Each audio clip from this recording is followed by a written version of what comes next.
నమస్కారం. ఓం శంకరాయే నమః. వేమన పద్యం చెప్తాను.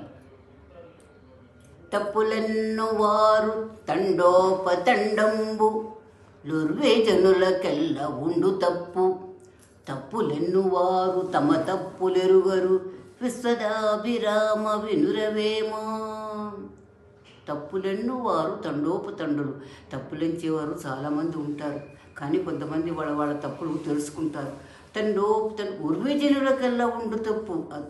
ప్రతి వాళ్ళకి ఏదో ఒక చిన్న తప్పు అనేది ఉంటుంది. ఆ తప్పులు వాళ్ళు తెలుసుకుంటే పర్వాలేదు.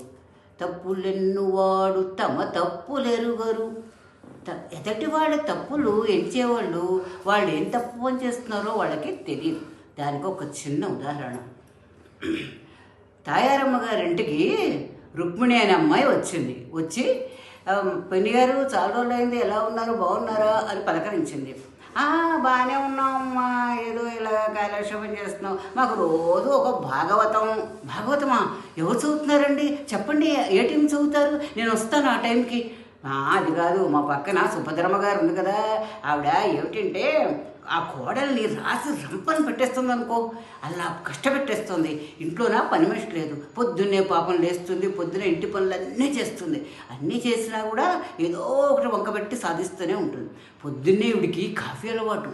అయితే ఆ పాపం పొద్దున్నేను ఆ మామగారికి అత్తగారికి కాఫీ పట్టుకొచ్చి ఇస్తే ఆ కాఫీ గ్లాసు ఇలా తీసుకుని ఇలా ఇలా ఇలా అని, ఏమిటి ఇది కాఫీయా, తుర్రు నీళ్ళ, మళ్ళీ కేసు పట్టుకురా అని ఆ బల్ల మీద అలా పెట్టేస్తుంది. పాప అమ్మాయి పేరు సుగుణ. ఆ పేరు తగ్గట్టే చాలా నెమ్మదిస్తున్నారు. మళ్ళీ వెళ్ళి కాఫీ పట్టుకుని వస్తుంది. తర్వాత ఏమవుతుందంటే వాళ్ళు ఇంటి పనులన్నీ చేస్తుంది.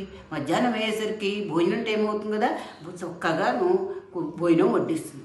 ఆ భోజనం ఏం చేస్తుందంటే ఇలా కలిపి ఒక ముద్దల నోట్లు పెట్టుకుని, ఏమిటి ఇది కూర, ఇలా చేసేమిటి, నీ మొహంలా ఉంది ఈ కూర, ఇలాంటి తిండి తిన్నాం అనుకో మేము రోగాలు పడతాం, ఇంకెన్నిసార్లు చెప్పాను మంచిగా చేయమని. పాపం అలాగా ప్రతి దానికి సాధిస్తూ ఉంటుందమ్మా.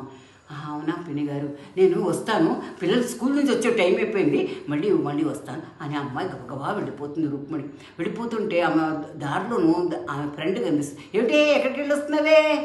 ఏం చెప్పనే, అగో తాయారమ్మ గారి ఇంటికి వెళ్ళాను. వెళితే సోది ఏంటే, ఏముంది, ఆ పక్కన సుభద్రమ్మ గారి కోడలుని ఆ సుభద్రమ్మ గారు నానా హింసలు పెడుతోందని చెప్తోంది. కానీ తన కోడల్ని తను ఎన్ని హింసలు పెడుతుందో ఆవిడకి తెలియట్లేదు. మనందరికీ తెలుసు. పాపం ఆ అమ్మాయి కూడా ఎంత బుద్ధిమంతురాలు. అమ్మాయి పేరు శాంతలాగే శాంతంగా పనులన్నీ చేస్తుంది. ఆవిడ తప్పులు ఆవిడ తెలుసుకోవట్లేదు. సరే ఉంటాను, పిల్లల స్కూల్కి నుంచి వచ్చేసే టైం అయిపోయింది, పెడుతున్నాను అని గబగబా వెళ్ళిపోతుంది. ఇలా ఉంటుంది. ధన్యవాదాలు.